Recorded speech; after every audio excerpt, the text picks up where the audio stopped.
Hello, hello, hello, hello everyone. Happy Monday. Welcome to Art Snacks. Yeah, 10 minutes behind. Sometimes a bridge opens, sometimes there's construction, sometimes things happen, but here I am. We're here hoping that some of you are joining me today. We are continuing on with Art Snacks, a little break on Monday, working through our 21 prompts. Some of you may have finished all 21 already. Some have maybe done one or two. It's all good. You have succeeded no matter what. I was playing today while I was waiting, and I went back to neurographic art, all right, with a twist. So basically, I was playing while I was waiting in the waiting room, and this is what I ended up with, okay? Now I have 1, 2, 3 hearts buried in there, right? I'm going to show you how to do that real quick, and then we're going to play with, I just grabbed the Tombow markers. That's what I'm going to play with one of my watercolor brushes and some clean water. That's what we're going to do today. We're going to play and have fun. So join in, and if you have a moment, work with me. You don't have to be upside down. Work with me while I show you some quick neurographic art. Right? Like I said, I was playing, I was hanging out in the waiting room. But basically, if you want to tape your border, or I actually do this in just about every single one of my journals. All right? It's one of those pieces where you just need to kind of disappear, right? Neurographic art is called neurographic because it will start to resemble the neurons in your brain.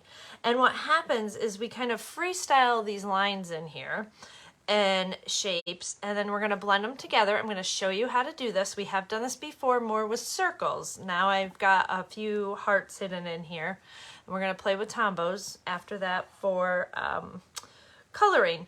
But this is a great thing to do in your study or when you're just sitting there if you're at work right now and you're feeling a little lost or whatnot. I'm just going to fold. This is just a regular piece of copy paper. I'm going to show you, though, what we do for neurographic art. All right. So because I am on a heart kick right now, I am going to start by adding in, for me, it's an odd number of hearts. So I'm probably going to end up doing 3. That one goes off. I like that it goes off. Let's kind of...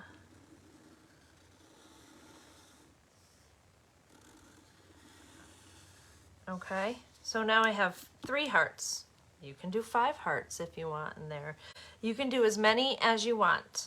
So go ahead and get some hearts down. Then switch to your non-dominant hand, okay? We're putting a little twist on this, but I want you to use the opposite side of your brain and kind of just get a little lost. Now, if you're more comfortable, for this piece, I did use a number 5 micron, okay? I was a little bit smaller. For the Sharpie marker works great depending on the size and piece of paper you're working on. I am using a Sharpie to show you and making sure that you can see everything. I want you to grab your pen in your non-dominant hand, okay? And then in your head, you're going to count to 3, all right? 1, 1,000, 2, 1,000, 3, 1,000. And all that time, you're going to be just drawing a continuous line within that paper. All right? So 1, 1,000, 2, 1,000, 3, 1,000. Okay? I like to turn my paper. You don't have to count if you don't want to, but I do want you kind of playing with your opposite hand. Now I don't like how this kind of just ended, so I'm going to go around that way. I'm very into loopy loops today. These are very different every time. You do want to make sure you intersect a heart at least once. Okay, so you don't have to do loops. I can't not do them. My hand very desperately wants to put some loops in there. Even when I'm using my opposite hand, look I'm hanging on to the end of the Sharpie. I am not focusing on having a perfect line. I'm being very free, okay?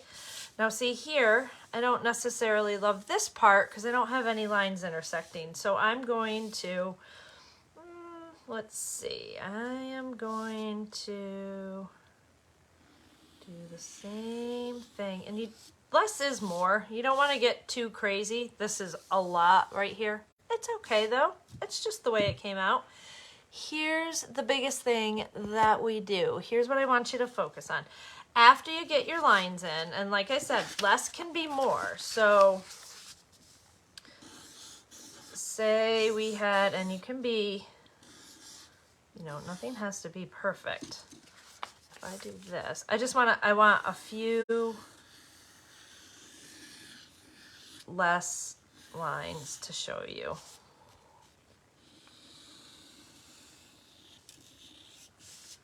And I'm going to kind of do a curly Q here. Okay. So can you see that okay? Let me kind of zoom in. Let me scooch down. At all your intersecting parts, those of you that have done this before are going to remember, you can put a dot, okay? Or you're just going to come in and you're going to kind of bring each place that they meet, each intersection into each other. Okay, kind of with a longer line. So sometimes you can get thick. What if I wanted to make this that much thicker? This is where you kind of just get lost. This line comes around and I'm going to really bring it down there. And I'm almost going to loop-de-loop there. Okay, can you see that okay? Can you see what I'm doing? So then I'm coming here. Here's another intersection. And I'm just pulling that across. I'm pulling that. Okay. We're going to do the same thing where you're just kind of building that line. Okay. And then because we don't have any blank spaces, but I'm working small with a big marker, so some things get really thick, some things are thin. But do you see where they intersect? Where they intersect, okay, is sometimes it helps to put a dot, okay, and then bring it around. See that? And bring it around so that they're kind of connecting. And you're going to do the same thing going the other way. So you're going to bring that. Making sure you can see here. And you see how I'm kind of just bringing it in. And you're going to, as you do it or after, you kind of color it in. And then I like to fine tune my lines. Okay, so like see right here how it's a little jagged? I like to bring it in and maybe I decide to take that one out a little bit wider. Okay.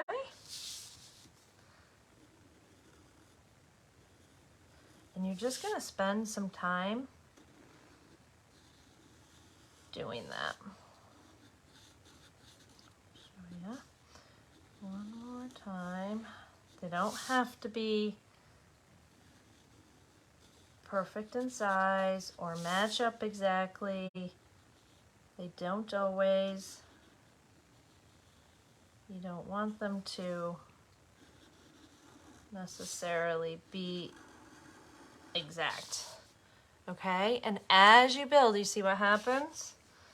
And as you build, you get all these little, and you're going to adjust your sizes a little bit. See, I want this one a little bit smaller. And we'll do this, but maybe I'll really bring that one out.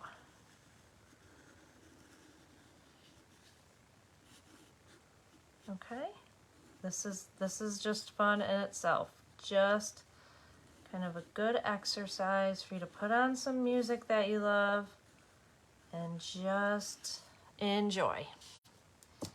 All right, so then you end up with something like this. And I have a few parts. Like I said, I worked on smaller paper. I just kind of used what I had in my bag. I didn't have my journal. I wish it was in my journal. I'll probably end up taping it in there or whatnot. Now, let's play. Let's play with our Tombow markers. All right. And so I'm going to start by, I'm going to color in my hearts. Typically, a lot of times, each circle, each thing is a little bit different, or you have what I'm going to do. I'm going to color in my heart shapes, okay? But then they're going to overlap. They're going to overlap with other colors. Now, I'm using Tombow markers, which are water soluble, mostly because I'm thinking if I was still in the waiting room, I would be probably using these versus my watercolors, right? Certainly not inks, not traveling with inks. Doesn't have to be perfect, but look. I'm gonna take, I guess it's gonna be this size because this is what I have. Kind of get my, and I can start to pull it in, okay? If I keep the darker, I keep the outside darker, I'm going to get more of a rounded look. Remember, we went over that with the Jim Dine hearts last time. So there is one heart. I'm going to keep them all within the same family, but I'm not going to keep them all the same color, I don't think. We're going to go maybe, let's do more of a bubble gum. And you're going to see here, these overlap. Okay.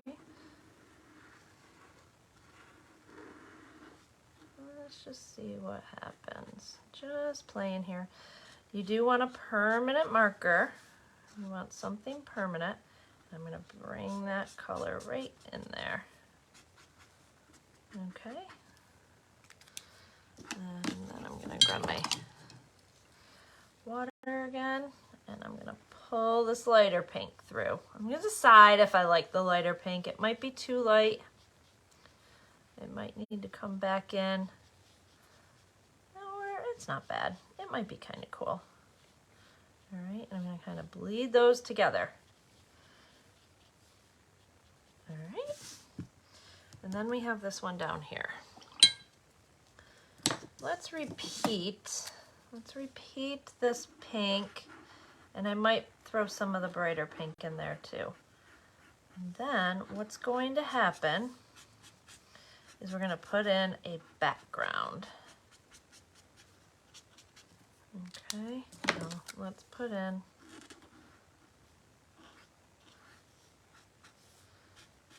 let's kind of just do that and see if we get a happy, oops, wrong water. Ooh, put it in the wrong water. Make sure whatever you use for black is permanent. Otherwise your black's gonna smudge into all of whatever it is you do. There we go, okay? There, and I'm gonna just take some of that brighter pink and put it up in there. There. All right, so next, I want to lift a little bit in this one. Just right here, I just feel like I need to lift. So do you see how I kind of just am taking a clean brush and I'm lifting away? And you can take a clean spot of a rag and kind of just dab in there too. Okay. Oh, we need that dry. We need it dry. Now, oops, sorry, I moved it out of the way. Or I moved it up a little bit. Now, I'm gonna give this a minute to dry, but I wanna look at my colors, right? And pick out some other kind of tones that I either want a complete complementary, or do I want it to kind of all blend together?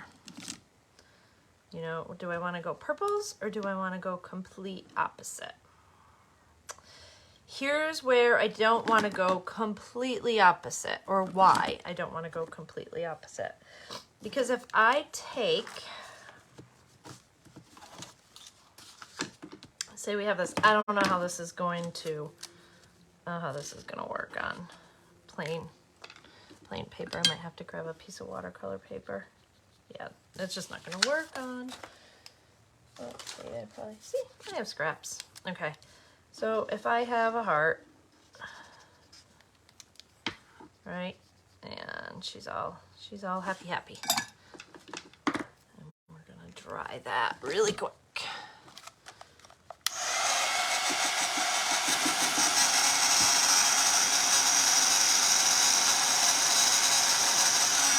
All right, so she's all dry.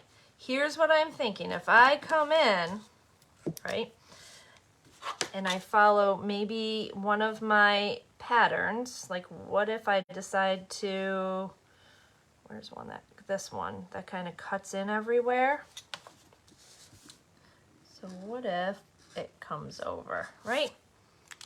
So now I'm gonna get a pretty color, but I need to be careful with my running. If I go on the opposite end, right, we're using red and green, opposite colors on the color wheel, what's gonna happen? How much mud am I gonna make, or is it going to be kind of cool? So what if I can try to keep my green outside?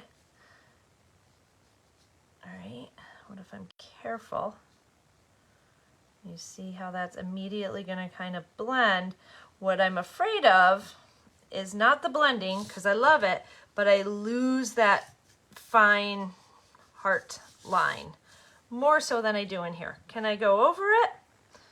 Perhaps. So that's what I'm looking at. That's what I'm going to experiment with. I don't know what it's going to come out like.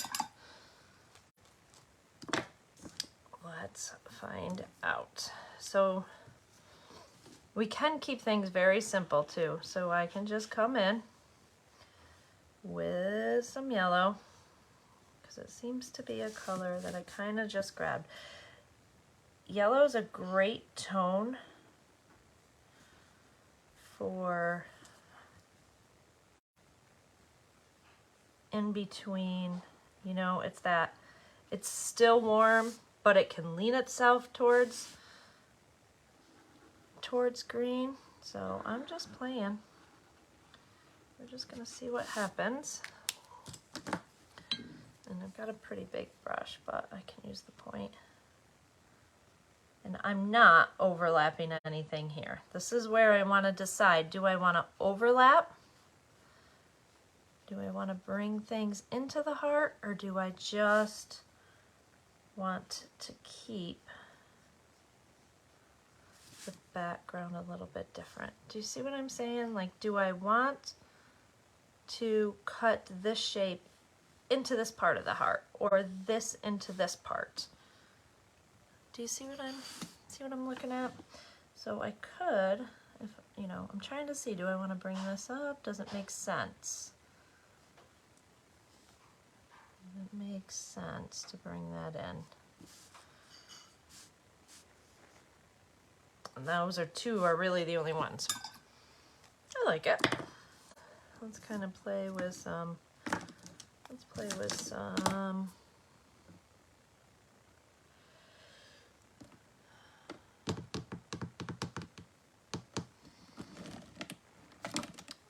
I'm looking at some greeny yellows. This is the yellow I used. So see how orange that is versus this a little bit lighter.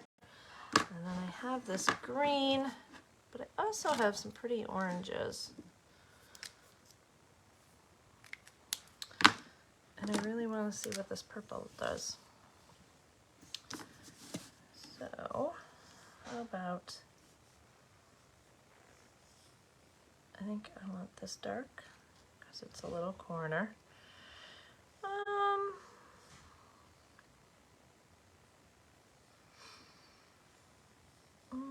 I don't really have any. Here's one. Here's a layover. Let's try it. All right, let's try it.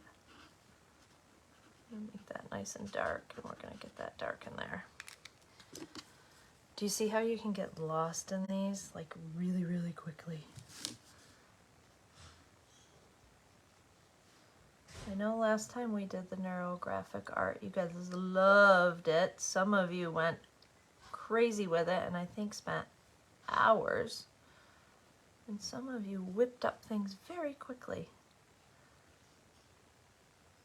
All right, now remember my first layer, that pink layer, is somewhat dry. Not too dry though, as I'm getting some bleed in there. I don't mind. Just kind of blend that out. Now that leads me to be able to do something cool, but I need to let that dry. So you just play. Just kind of play a little bit. This is a really big spot, but I'm really digging this kind of purpley color even next to that orange.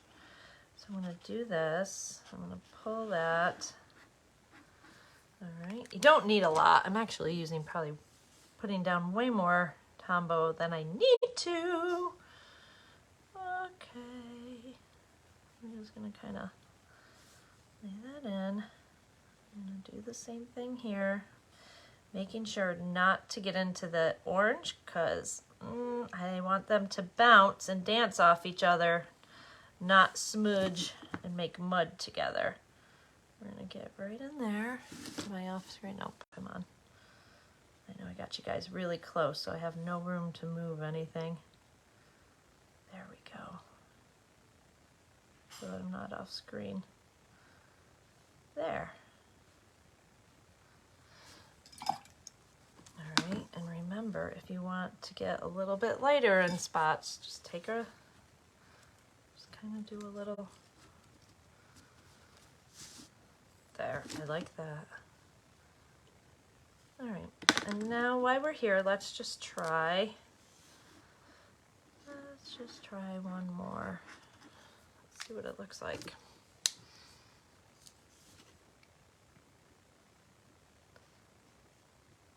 I'm going to take all your time on a Monday. Oh, this is what I want to do. I do want to run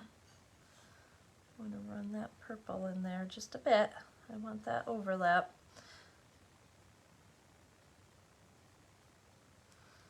There we go.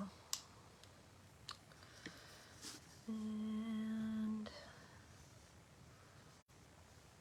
I kind of really like this kind of citrusy color. It's pretty. Oop. Amy, I had purple and pink on there. It's all right, we got it.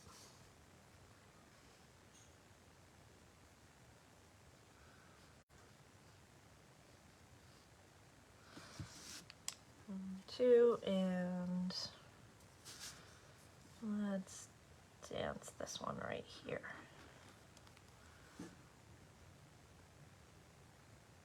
All right, see how I'm kind of working in the same color a couple of times, but I'm keeping everything right here next to me so that if I want to go back and repeat that color, I don't get it lost in my bucket. All right, so think about that. But those are kind of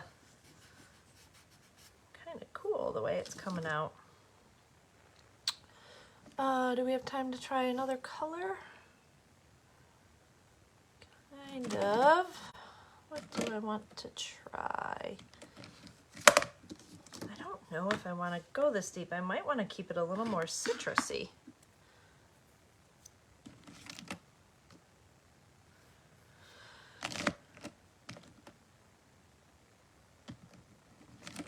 Let's see what bright yellow does. It's going to be kind of cool. Put that one there. And let's put it in that one.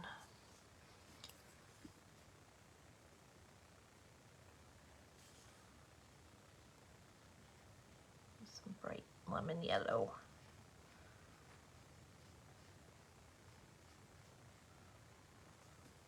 I like it. I like it.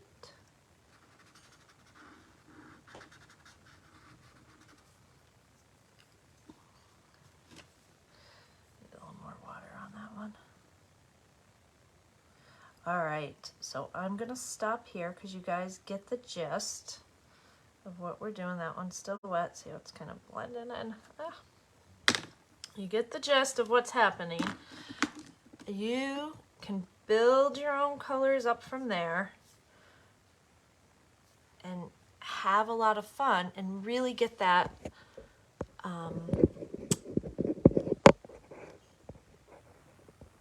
hearts to pop forward if you want to.